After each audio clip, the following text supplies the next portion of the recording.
মোহনবাগানের দিকে আরো বেশি অগ্রসর কিন্তু দেখা যাচ্ছে মেহতাব সিংকে। এবার এই মেহতাব সিং এর পেছনে মোহনবাগান বেশ কিছুদিন আগে থেকে কিন্তু অগ্রসর হয়েছিল। মেহতাব সিং মোহনবাগানে আসলে তাদের সেন্টার ব্যাকের পাশাপাশি রাইট ব্যাক অপশনটা কিন্তু আরো বেশি স্ট্রং হবে।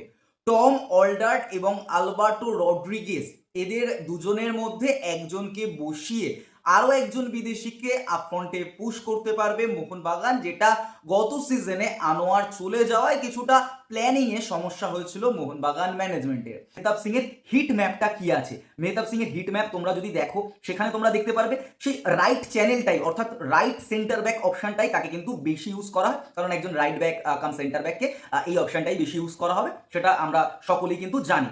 এবার এই মেহতাব সিং কিন্তু এইবারে 23টা অ্যাপিয়ারেন্সের 23টাই স্টার্ট করেছেন। 2070 মিনিট তিনি গেম টাইম পেয়েছেন, তার এভারেজ রেটিং 7.04।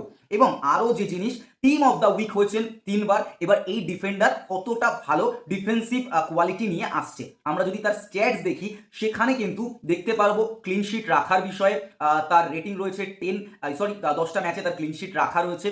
ইন্টারসিপেশন যেটা রয়েছে সেটা 0.8 রয়েছে, আর ট্যাকেল পার গেমসে 0.6 রয়েছে, বল রিকভার পার গেমে কিন্তু 5.0 এবং ক্লিয়ারেন্সের ক্ষেত্রে 4.3। এটা কিন্তু যথেষ্ট ভালো একটা নাম্বার।